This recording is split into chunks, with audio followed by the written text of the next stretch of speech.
有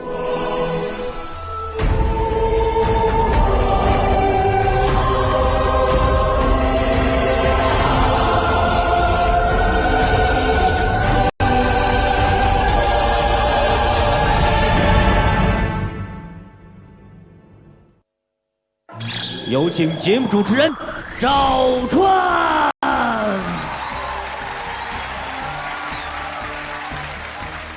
欢迎电视机前的观众朋友走进天津卫视的大型情感节目《爱情保卫战》。本栏目由保湿护肤领先品牌伊贝诗冠名播出。要保湿，伊贝诗，伊贝诗弹润保湿水。如果你想参与到我们的节目中来，可以关注伊贝诗的官方微信或者伊贝诗的线下销售网点进行报名。要旅游找途牛，途牛旅游网提醒您，节目首播期间打开途牛 APP， 赢100元现金券，更有火车票、机票、酒店优惠券领不停。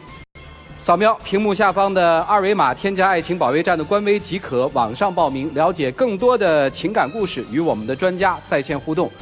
电视机前的观众朋友，现在请拿起手机，扫描屏幕下方的二维码，下载万事达手机的客户端，进入天津卫视的直播聊天室，边看边聊。直播过后，也可以通过天津 IPTV 网络电视或者万事达手机客户端继续的观看本期的节目内容。今天我们请到了百合网婚恋研究院的院长周小鹏周老师，欢迎周老师。来自华谊嘉信的副总裁曲伟曲老师，欢迎曲老师。你们的爱情导师涂磊涂老师，欢迎涂老师。接下来的时间，先来了解今天的第一对嘉宾。结婚这么多年来，我觉得我就像一个带孩子的工具。他和他家所有人根本不把我当一回事。同样是儿媳，但婆婆对待我跟弟妹的差距很大。他总觉得全世界都亏欠他的，大家都对他不好。我觉得他这样实在太悲观了。他家人不关心我也就算了，连他也不关心我跟孩子，而且还在外面跟别的其他女人勾勾搭搭的。我天天在外面拼死拼活的挣钱，还不是为了这个家。他非但不理解我，还无事生非。我不知道他现在为什么会变成这个样子。他还总是说我的不对，与其这样，我还不如带着孩子自己过算了。一段婚姻，2个孩子，如今有人说想走出这座婚姻的围城，我们的3位老师能帮助到这个家庭吗？让我们掌声请出这对夫妻，掌声有请。男嘉宾小严31岁，来自湖南职业保险；女嘉宾小珍28岁，来自湖南，是一名化妆师。来，有请，有请2位，有请。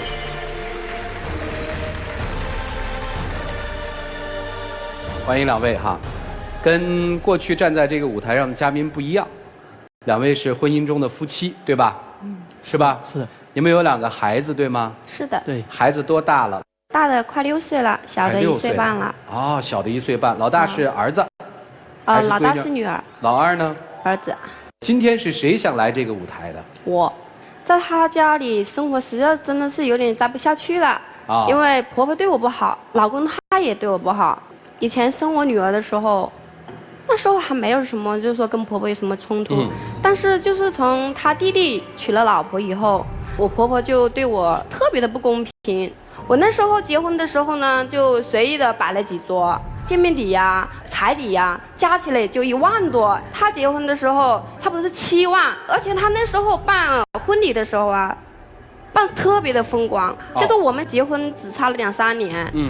这是比较得出来的。你发现婆家用了2种规格。后面你不知道，因为过年了嘛，婆婆要张罗一桌很大的年夜饭，我就准备跟弟媳2个人去帮忙。婆婆就说：“小红，你不用进来了，你等一下怕把你衣服弄脏，有你嫂子这里帮忙就好了。”当时我听了，我真的心里很不是滋味的。那时候弟妹不是刚来做客嘛，妈肯定是当做客人一样的。你有必要去计较那些吗？你又是家里面的长媳。刚好那一年呢，我跟她就是同一年怀孕的。那时候她就住娘家，我一直就住在婆家。你看我怀孕了这么好几个月了，我婆婆从来没说过准备给我炖什么东西啊，就是说给我搞点什么好吃的。那一天呢，就买了1只鸡炖好，而且还买了排骨，还买了很多好菜，就给她打电话，她说：“小红，我给你买了好多好菜。”那次不是接过来做客嘛，就是弟媳她接过来我家里做客，她就喜欢去计较、去比较。我坐月子的时候，我住3楼，婆婆住2楼，她都不去看我，而且我坐月子还要搭小崽，你知道吧？她都不帮我搭小崽。我自己的衣服自己洗。啊，弟弟的孩子他管吗？管。弟媳不是刚生下来吗？他就给他买好多衣服，买奶粉啊，买尿不湿啊。我的仔仔，你知道，生下来这么久了，他都不给我仔仔买东西。你第一个孩子就女儿出生的时候，婆婆对这女儿好吗？第一个是他带的。哦，你会发现说，当弟媳进入了这个家之后，你的家庭地位降低了，是这意思吧？是的。主要是相差太远了，你知道吧？你觉得妈妈是不是对待弟媳和对待她有天壤之别？我觉得吧，应该是肯定是有区别的，因为我弟媳家嘛，条件确实是好一些。她家来的嫁妆钱10万，我老婆家来的是1万，所以你母亲对待这2个儿媳之间是有差别对待的，你是看在眼里的。但是我觉得区别应该也就是说，他不看在眼里，因为他毕竟在外面生活比较多啊。因为他只是偶尔回来，就是说看我跟仔仔一下。我一直在外面工作，我就是想着等我条件好一点，再把他们接到我身边。那时候小孩子小，所以然后他就迫不及待，他就一意孤行，他就自己来长沙的。你知道，我刚去的时候，我以为他会对我们就是说很好啊，结果呢，他每次一下了班呢，就跑到麻将馆去，他就每天打到很晚的时候才回来。我在外面挣钱。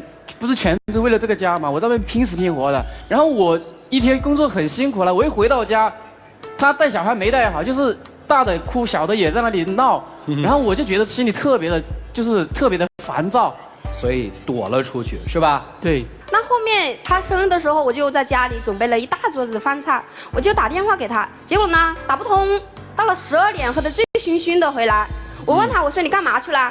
他说同事帮他庆生。他也就倒在那里睡了。我当时给他整理衣服的时候，你知道我在他口袋里面发现了什么吗？戒指，戒指代表什么？戒指代表爱情。这谁送的？谁送的？那个也是一个普通朋友，男朋友、女朋友？女的。为什么送个戒指呢？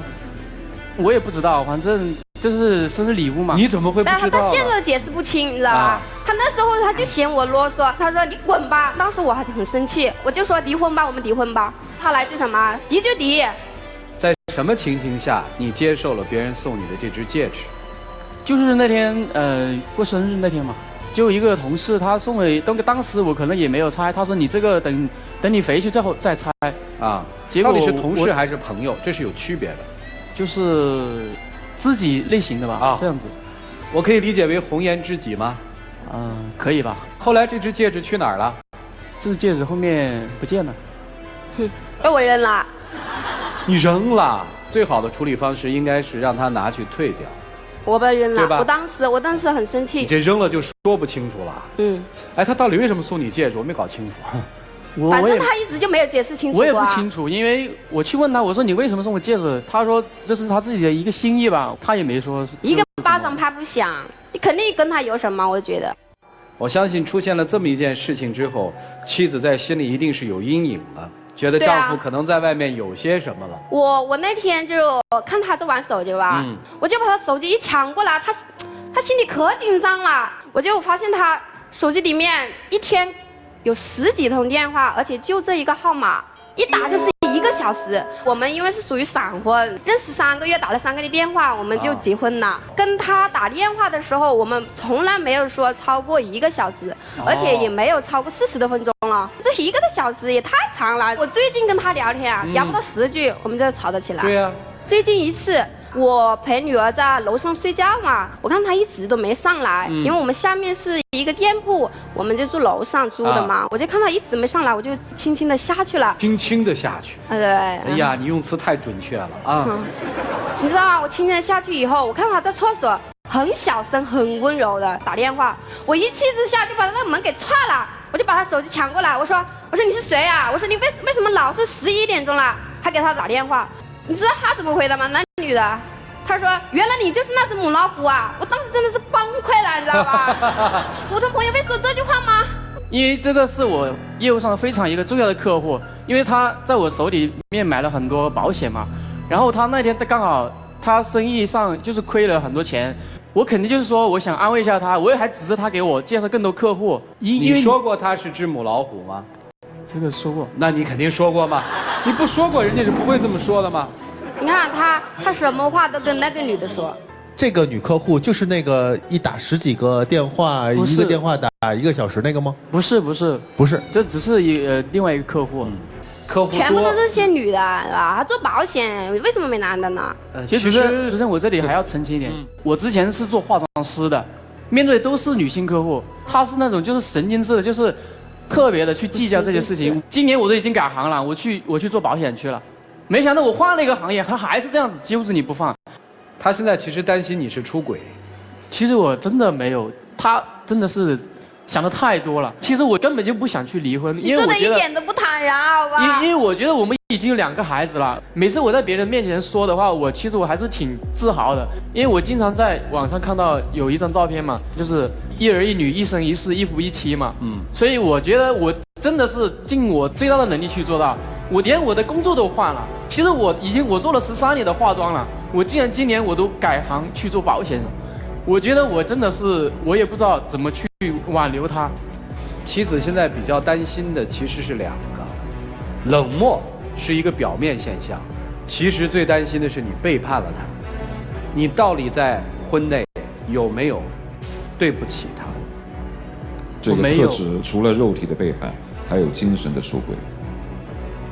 我可以这样说，在精神上曾经有过，好，但是在肉体上我是绝对没有的。精神上是不是那个送你戒指的女生？可能吧。3个月，进入一段婚姻，7年，育有2个孩子，一段风雨飘摇的婚姻，我们的老师会怎么帮助他们呢？一起进入丘比特问卷。我先问一下男生哦，刚刚你妻子在说，电话里边那个女人说你就是那头母老虎的时候，所有人都在笑，你也在笑。我的第一个天然的反应是，天哪，这个男人根本不尊重他的老婆。因为对于母老虎这3个字，如果夫妻之间调侃的话，会觉得很有甜蜜感。因为老公戏称老婆是，你看你是母老虎，老婆戏称老公是，你看你这个趴耳朵，这是四川常有的话。但是一个外人就对着你的妻子说，你就是那头母老虎啊！我能理解你妻子那会儿的愤怒和不满，他不尊重你的妻子。那同样反向可以理解成，你可能在外面你也不太尊重你的妻子，你可能爱这个家，但是你爱这个家的表现并不是真的对这个家好。你可以做好一个职场男性，但是你没有办法做好一个在家里边当2个孩子的父亲。我前天的时候看到曲老师的微信里边，他发了一条微信，我送儿子去学英语，我正好在这个地方办公，就是一边要陪伴孩子去做孩子必须要做的学业，但同样也不能丢了自己的工作。所以你如果做好了承担一个爸爸、承担一个丈夫、承担一个全家人的主心骨的职责的话，你可能不会那么觉得烦了。同样回过头来，对于妻子来讲也是一样的。当你的弟媳进到你们家庭的时候，你认为婆婆把她的爱分享出去了，的确就是该分享。因为婆婆有2个孩子，她势必要把爱分享给2个人。你刚才跟我们讲，你说我婆婆对我不够好，我婆婆不照顾我，但是我们听到另外一个版本是，最开始你的第1个孩子是由你婆婆带大的，而并不是由你带大的。如果你说第1个孩子婆婆都不管的话，我们有可能说你这婆婆太偏心了。但是事实情况不是这样的。你想过没有，什么人在自己过生日的时候不想回家，他愿意在外面跟其他同事一起过？因为我带小孩嘛，我肯定是说，可能把所有的爱都给了小孩子，可能对他确实会舒服一点点。但是我们也刚过去也没多久。你刚刚那句话，如果我要是你的配偶的话，我也会觉得很寒心。我只照顾了我的孩子，我会疏忽到他。家里边如果很幸福，他肯定会很自豪的跟外人说，哎，我今天老婆在家里边给我要过生日，我要回家，我孩子还等着我。没有哪个人过生日的时候只想在外面，而不想回到家里边。你们2个有一个最大的情况是，出现问题都会要彼此的躲避，而不会积极的面对。幸福的夫妻当出现问题的时候，绝对会面对面好好解决，共同去商量，最后商量出来的答案都是2个人觉得对这个家庭、对夫妻双方最有利的。所以好好的去谈一谈，不要轻言说放弃。好，谢谢周老师。谢谢老师。我一直在假想，如果现在实际发生在他们身上的这个情节，我们反过来，可能问题就不会出现。假设你们俩一起生出了小孩，抚养小孩，在一起就会有沟通。如果你们经历了亲自带小孩，体会了当中的艰辛，这时婆婆再伸出援助之手，你会非常感激她。有一个故事，我相信你一定听过，一个乞丐，每天有一个好心人都会给他10块钱，每天都给，坚持了1年。当突然第2年来临的时候，这个人不给了，这会儿乞丐什么反应？怒了，拦住这个人说：“你为什么不给我钱了？”一切源于说，所有给你的恩惠，你非但不领情，你还觉得是理所应当，给你反而是错了，给你就不能给别人，哪来的这种道理？所以跟婆婆之间的关系完全是你的问题。还有，在这么长的一段时间里，老公并没有跟你朝夕相处，他所有做的只是往家里寄钱，对不对？对。你们又是闪婚，闪婚之后有了孩子，你又出去挣钱去了，你们之间有谈过恋爱吗？有没有好好在一起？有没有更深的了解对方？有吗？没有。所以呢，我觉得老公啊，如果说你的幸福的憧憬就是你所说的那样，一儿一女，一夫一妻，那你就给我老老实实的。媳妇儿有媳妇儿的不对，你有你的不是。这几年就往家里给钱了，你的责任就达到了吗？在家里能够维系好这个家，照顾好孩子们，这个付出的不比你少，反而比你更多。我曾经有一段刚有生小孩之后有体会，有的时候在家看小孩真是累，有时候我觉得上班是一种休息。是的，你一定也有这种感受。对，所以千万别觉得自己挣点钱给家里点钱就这么洋洋自得的，好吗？你做的远远不是。所以如果你真是想达到你心目中的那种幸福的场面，就给我把心收回来。家里的矛盾什么都好办，都不是原则性的问题，关键是你们之间的感情还有没有，好吗？好，谢谢老师。好，就这样。好，谢谢曲总。男人口口声声说自己在外面累死累活，为了这个家，这我相信。但同时，你也在外面风流快活，忘了这个家。女生说，婆婆在自己和弟媳之间一碗水没有端平，但是你却不想想，你是否为自己的婆婆端过茶、送过水？男人没有责任，女人不懂感恩，你们俩就是2个字儿：闲的。试想一下，如果一个男人真的在外面拼死拼活、累死累活，为了这个家，他得多么思念自己的妻儿。除了扔2个钱之外，他得给自己的妻子分享自己在工作当中的苦闷和快乐。如果他跟妻子没有办法去分享生活中的点点滴滴，只有一个证明，他在外面不是累死累活，是风流快活，因为有些事儿不能说。如果你要是真的在外面思念着家里的事情，和妻子每日通话，便会去宽慰自己妻子在家里所受到的不平等待遇，他也就不会满腹牢骚。你没有做到一个丈夫的责任。如果一个女人懂得感恩，就不会去老盯着自己的婆婆是不是一碗水端平，而是每天去端茶送水。因为毕竟在最艰难的时候，是婆婆给自己带大了第1个孩子。你总是说我别的要求不多，我只渴望跟弟媳处在同一个位置上。那我想问你，你有2个孩子，你能拍着胸脯保证你在将来对2个孩子能够完全平等的付出你的爱，没有一点点偏狭吗？不可能。你只看见了婆婆对她比对你在这段时间好，你是否有看到弟媳对婆婆是不是比你对她要更好？你没有看到。所以我们只能做自己，看自己。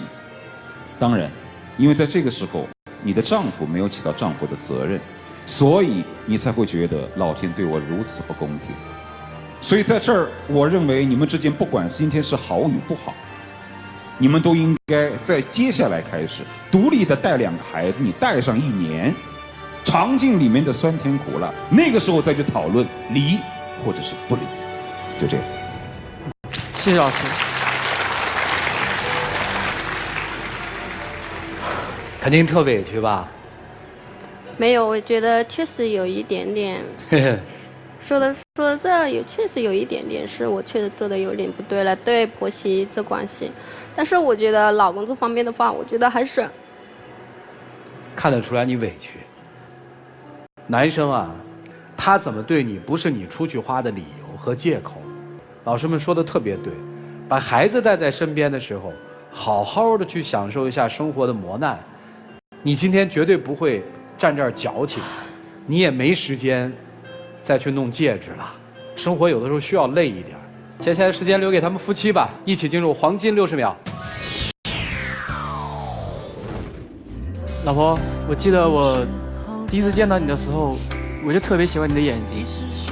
我觉得你的眼睛就是特别的清澈，特别的善良。我不想因为这一点小事情我们就是分开。今天来到这个节目，我觉得我自己也学到很多东西。我想以后我会应该懂得怎么样去做一个好老公、好父亲。老婆，我爱你。其实我第一眼的时候，其实我就很喜欢你了，不然的话也不会说打3个月电话就会嫁给你，你知道吧？只是你最近做的是，确实对我很不够关心。或者想想吧，我觉得，好了，回去吧啊！生活里没有过不去的坎儿。谢谢2位，请回，请回。来，请关门。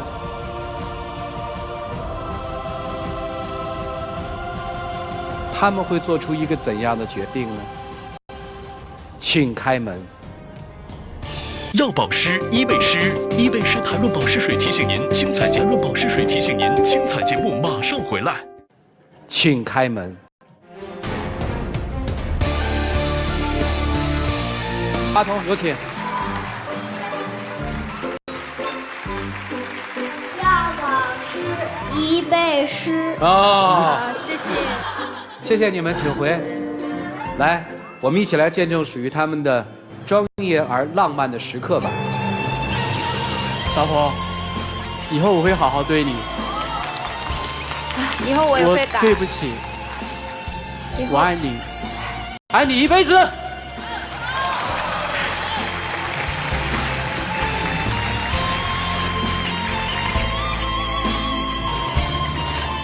你说你喜欢这花瓣吗？喜欢。我结婚的时候都没这么浪漫过。你看，你看，这你弟媳没法跟你比吧？回家跟婆婆说声对不起，好吗？好。祝你们幸福。来，请回吧，请回，请回，请回。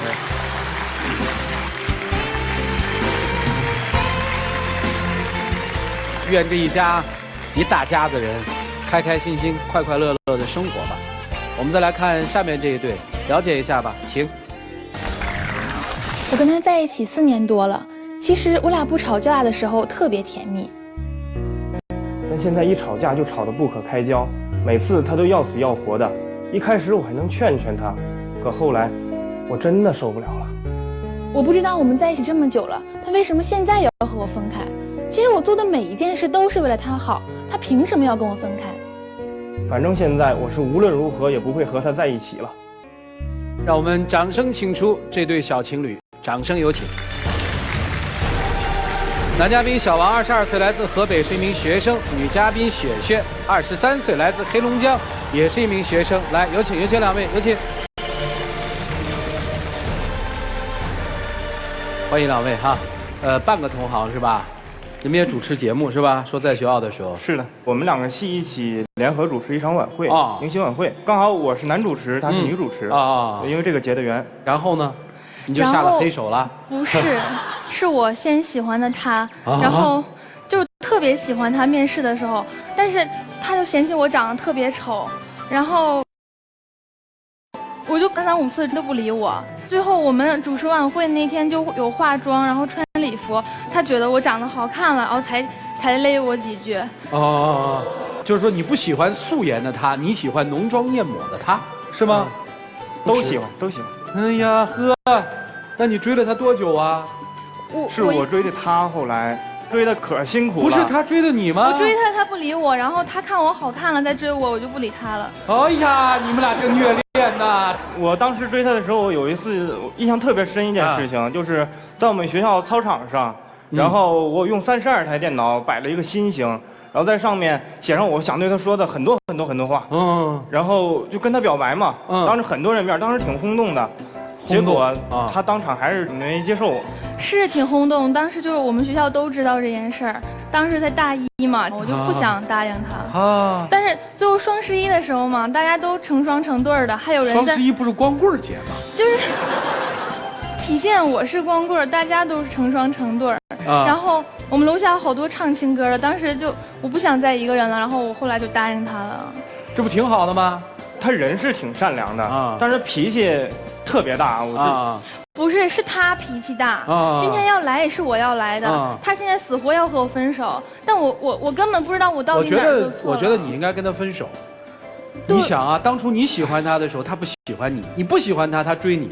现在他说要分手，你非不分手，他一定分手。你分了手，他就不跟你分手。你还是分手吧啊！我们都在一起4年了，我特别舍不得。但他就是要和我分手，就说我脾气大。但其实他脾气特别大。我们刚开始在一起的时候，我们一起去厦门，我们一天玩的特别开心。等我们回到宾馆的时候，我肚子就特别痛，我就说你给我倒一杯热水呗。他就在旁边玩游戏。然后他跟我说一句：“你自己没长手啊，你自己拿去啊。”我当时是话重了点儿，我那句游戏挺关键的，我之后会给他倒的，他就一点都等不了，半分钟都等不了，我那么疼，我动不了，我一步都动不了，他就是不给我倒水去。那你说你呢？你后来呢？我就因为没给你倒水，就闹着要回学校。咱旅行计划多久啊？你回去什么劲儿啊？我当时肚子特别疼，我是强忍人肚子疼，我下去收拾行李。我其实就是想装一下，让他看我一眼。我收拾行李，其实我上哪儿走去？我走不了啊。然后他就开始，他真给我收拾行李，把我所有行李打包好了，就给我轰出宾馆。给我找个出租车，然后跟那个司机说给他送火车站，然后他就走了。什么都没管。我当时也是气的，你说倒杯水不行，然后你能自己下去收拾行李，多让人生气啊！我那游戏要耽误我都输了。我爬下去的，我那么疼。然后我当时在火车站，我一个人根本买不着火车票，然后我给他打1宿电话，一开始是不接，后来直接就关机了。我一个人在火车站躺了1晚上。你说这我脾气大，他脾气大，现在还跟我作，还要跟我分手。你们俩脾气都够大的了。那经历过这件事之后，你们怎么没分开呢？他找我道歉了。你道歉了？我是找他，我第2天醒了，我觉得确实是我做的不对，我当时在气头上，有点冲昏头脑了，我就去找他，就宿舍楼下，我站整1天呢，在宿舍楼下。后来你不该呀，那不该吗？该。他后来他原谅我了，后来原谅我之后，然后我对他真的挺好的，我基本上除了睡觉，我每天就是陪着他。现在为什么你要跟人分手呢？我是觉得他还是那个样子，因为一点鸡毛蒜皮小事就跟我生特别大的气我就连喝口水，然后他都能跟我急眼。喝水那事本来就是你的错怎么就我错了？当时我们俩在河边走嘛，我喝了口水，我觉得有味儿，我就吐了，然后他可倒好，就因为这件事儿，叨咕一路。是那么简单吗？就是那个时候我刚看过一部非洲纪录片，就是很多非洲人一滴水都喝不上，好多人就因为没有水就死了，真的是活活渴死的。他那时候那么一大瓶水满地吐，咣咣往下吐，你那些水能救多少条人命啊？那我就教育你啊！你第一你不珍惜环境，你第二你也不珍惜人家的生命，你这点水能救多少人啊？我教育你一下不行吗？你说就因为这点事儿，我说他2句，有可能是我说话重了或者赏他一下。你说什么了？我说你神经病啊你多大事儿啊！他说我装清高，说我装的，那我就是好心。后来你还赏他了？对，我赏了他一下，谁知道他真就往河里跳啊！你都赏我了，不就想让我跳河吗？他把我往河里赏，我就随他去。跳了。河水深吗，姑娘？到这儿。我真没想到他能跳河，你知道吗？然后你下去救了吗？我救了呗，我能不去救他吗？后来我拼了命给他拽上来了我觉得他，你说经过这么大一件事儿，肯定这人肯定改了，不会再有这种毛病了。结果他后来他还是这样。他他就一直数落我，从头到尾，现在事儿全是我身上。你自己想没想过你自己有啥问题啊？我俩在一起4年，从大一我小鲜肉，我是学妹，我就跟他在一起了，我没有过自己的生活。这4年每一年周年庆从来没给我过过。第4年我自己买了一些气球，然后给他准备了一个惊喜。然后他进屋给我来一句：“这咋这么磕碜呢？这气球，这黄色的不好看。”你这样让我心里多难过吗？我就说那2句，咱俩在一块儿天天开心就行了呗。那么多庆祝干嘛呀？就追我的时候对我那么好，然后之后对我就特别冷淡。就这点事儿，你至于犯得上就把咱俩在一块儿那么久，攒那么多东西，你往河里扔吗？你瞅我啥都不顺眼，我就扔下去让你顺顺眼呗，让你清静一下。扔河里我不管了，我能接受，但是他整人玩失踪，我真接受不了啊！你知道我多担心吗？我整整3天我找不着你人。你朋友没人知道你去哪儿，你寝室也没人，我最后通过你父母我才知道你偷跑回家去了。我怎么我就偷跑回家？我想家，我回家不行吗？我跟你在一起4年，我感受过一点温暖吗？我爸我妈从小对我娇生惯养的，到你这儿，我每天给你洗衣服。哎呀，你说说养闺女有什么好啊？都给别人洗了，也不给老爸洗。所以我就想家了，所以我回家了。我怎么了？那我后来不也劝你去了吗？我苦口婆心跟你说。是你后来是劝我了，然后我俩又重归于好了。然后好了之后，他就对我还是就那样，就听明白了，特别冷淡。这次为什么要分手啊？这次主要就是他又生病了啊，然后我陪他去一个医院。他陪我点滴，当时我烧了40多度，都已经对，真的是晕了。晕之前我跟他说过最后一句话，说你帮我看着，我在输液嘛。他答应我了，但答应我的时候眼睛看屏幕，还在那玩游戏。然后我睡着了。谁玩游戏？我当时你就是在那玩游戏呢。我朋友给我发信息，我回人个信息。你发啥信息呢？屏幕上都是游戏界面，你当我瞎呀？就是玩游戏呢。后来呢？后来你知道我咋醒的？就是我是活生生被疼醒了，那个针那个血都已经回流到上面那个小葫芦里了。他还在那玩呢，我一疼，我发现不对劲儿。就那几秒钟的事情，哪有那么严重啊？几秒钟的血能流那么快呀？能回流到上面去啊？什么都狡辩，就是不承认自己错误。是我是有错，那这点事儿你至于又叨过一路吗？我不该叨咕吗？我叨咕你1天，我应该叨咕。你一直叨咕。那我受伤了不能叨咕你吗？那我就不能还2句嘴啊？你不能还嘴啊？那我还你2句嘴，你往马路上冲啥劲儿你啊？你那么凶我，本来就是你做错了，我伤不伤心呢？哦，这姑娘等于又准备游车河了是吧？但是我特别生气，我就挣开他，我就想跑。要不我身手快，他现在早被车撞死了。啊，真想分手啊？我是觉得真的，我跟他在一块儿，我特别害怕，要不跳河，要不你说撞车，哎，那你说你自己有没有问题啊？不，姑娘确实不想分手哈。以后还跳河不？当时也是冲动，不是故意的。就以后还那么冲动不？不会了。老师们，你们看怎么办吧？丘比特问卷。姑娘，您跳河那一刹那，你想的是什么？第一，我气他。因为他让我不爽了，所以我跳河，气他吓他。第二，没法活了，这生活过不下去了。你想的是哪一个？都有吧，又想气他，又不想活了。他一点台阶都不给我下。你要是现在真想救我，你给我个台阶下，我不就上来了？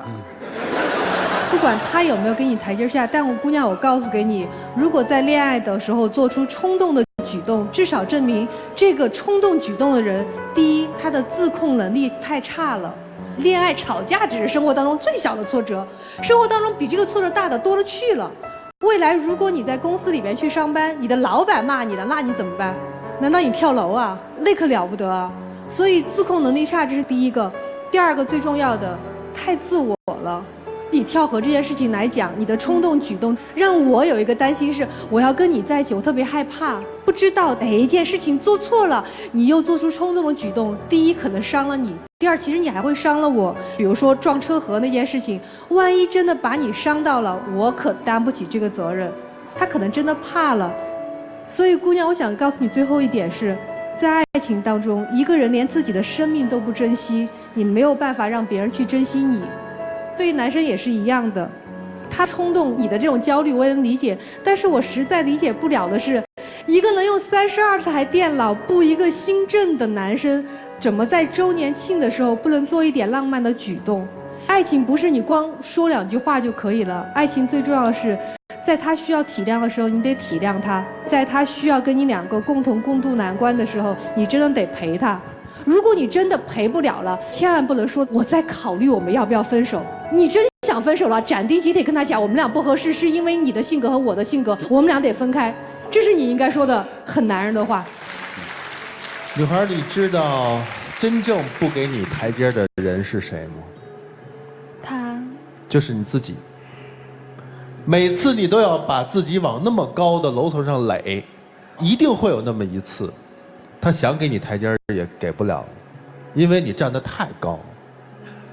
你把自己推到了一个别人无法给你台阶的那一步。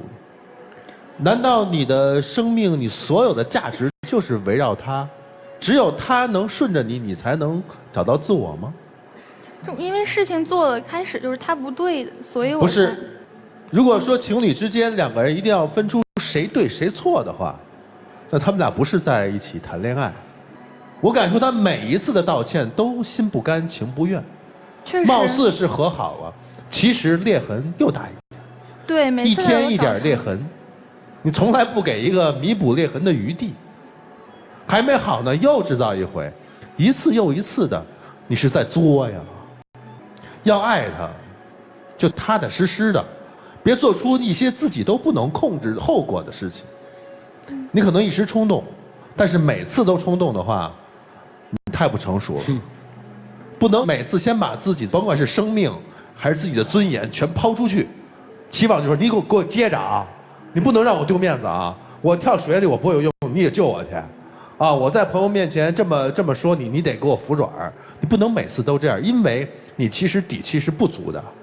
对。你不知道他下一次什么时候就拜拜了，你吧唧你就摔在地上了。但我就希望每次我俩吵架的时候，他能先哄我一下，哪怕认一个错，他从来都没有。包括你们去旅游，每一次都说我要表示出我很生气，你得留我吧。没想到人直接给你送火车站去了。这真不是谈恋爱，谈恋爱不是这样的，对方已经觉得你不可控制了，甚至于是怕你了，怕久了呢就累了嘛。要看重自己，自己对于他的价值不仅仅是给他洗衣做饭，是要让他给你制造无数出他真心情愿的那些爱意来，不是你要，更不是你逼，明白吗？好好的相处，别老作了啊。你们俩的相识，用一句话来说，是一个打劫的被打劫的给打劫了。男生本以为女生是一个很容易搞定的人物，但没想到在生活当中有很多他搞不定的事儿，因为他碰上一个不要命的。所以相反，最后他是被你给打劫了。坦率的来说，男生在你身上是不用心的。他整个跟你在一起相处就是4个字：心不在焉。种种事例可以证明，男生是一个形式主义者。32台电脑也好，以至于后来的种种道歉也好，其实他是没有用心，他只是形式上而已。每一次在道歉的时候，都是口服心不服，压根没把这件事情放在心上，所以才会一而再再而三的犯。倘若我们想想，一个男人真的把心用在你身上，别的例子不举，就说这个打吊针的事儿，近在咫尺，血居然能够回流到这么高，那不是打点滴，那叫抽血。所以这个男生有多么的不关注，在我看来，他对于这段感情是不慎重的，没有用心去爱护你和关照你。但是你有点太作践自己，以死相逼，这是泼妇的选择。更何况，如果是以死相逼来逼婚，倒也说得过去。你每次以死相逼，逼的是什么？逼一个道歉，逼一个认错，逼一个低眉顺眼。更何况每次你以死相逼换来的是心悦诚服吗？不是，是口服心不服。所以，你把自己置于何等低贱的程度？任何以死相逼的人，最后所做的结果一定是亲者痛而仇者快。你看，你一次次以死相逼，现在换来的是什么？换来的是他想要走。他心里一定在想：我挺烦这个女人。你自己不把自己的命当回事儿就算了，你可千万别连累我。所以你现在是让人讨厌的地位，你为什么不尊重自己呢？所以说，要体现出自己的价值和自尊的话，首先得尊重自己的生命，不要动不动就死啊死啊死的。如果那天你从护城河上跳下去，结果不会有任何的痛惜，他顶多1个礼拜就好，你还有什么价值呢？你没有任何价值，没用心就走吧，你的心根本没有放在他身上。所以你今天千万不要说是因为你对我付出了感情，是因为你每次都以死相要挟。我其实告诉你，回想起我们相处的点点滴滴，其实我真的没有用太多的心思在你身上。这样的话也算是一了百了。就这样吧。一段年轻的爱情，成熟的人一听，既荒诞又荒唐。老师们给你提了一个醒：面对未来，希望男生和女生都在爱情当中不要失去自我，学会自尊。不想在一起就分手，别再闹了，好吗？来，一起进入黄金60秒。咱俩都在一起4年了，我现在生活中都是你，我为你付出也挺多的，而其实我说的都是你的不好，生活中你对我还是挺好的，所以我不想失去你，我以后会改的。其实我就闹过2次，以后也不会再多了，希望你别走。其实说实话，咱们俩在一块儿，你挺照顾我的，我心里特别感激。但是我不知道你这种性格到底能不能改了。我肯定能改，别和我分手了吧。请回吧。来，请关门。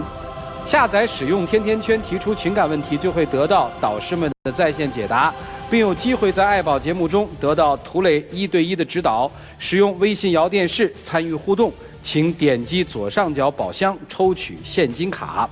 如果您想报名参与到我们的节目中，可以关注伊贝诗官方微信或到伊贝诗线下销售网点进行报名。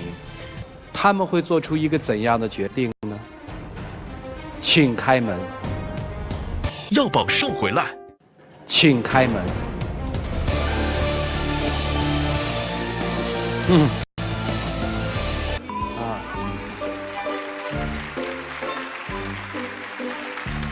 要宝诗伊贝诗。谢谢你们俩，请回。接下来我们就见证一下属于他们的浪漫时刻吧。我一定会娶你的，信我。信你，我再也不会和你闹了。以前也是开玩笑，只是想让你在乎我一下。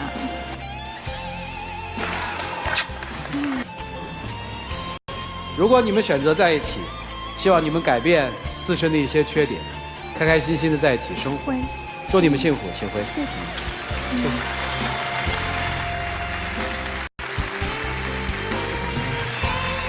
接下来的时间，我们进入伊贝诗爱情保鲜剂。涂老师，甜甜圈的用户提问说：我无意中发现男友在和我交往的时候还和别的女孩搞暧昧，他求我原谅他，我现在怀孕了，每天心情都很糟糕，怎样才能让这件事从我心里过去呢？要宝马上回来。你在谴责你前男友的同时，想想自己是不是也不够自重，这么快就未婚先孕。所以目前最重要的事情不是如何原谅他，而是肚子里的孩子怎么办，以及如何找回自己的自尊。我们的节目是由保湿护肤领先品牌伊贝诗冠名播出的，要保湿伊贝诗伊贝诗弹润保湿水。要旅游找途牛，途牛旅游网提醒您，节目首播期间打开途牛 APP 赢100元现金券，更有火车票、机票、酒店优惠券领不停。欢迎登录优酷、土豆、腾讯视频、搜狐视频、乐视网、PPTV 剧力、爱奇艺收看我们节目的完整内容。下期节目我们再见，谢谢大家。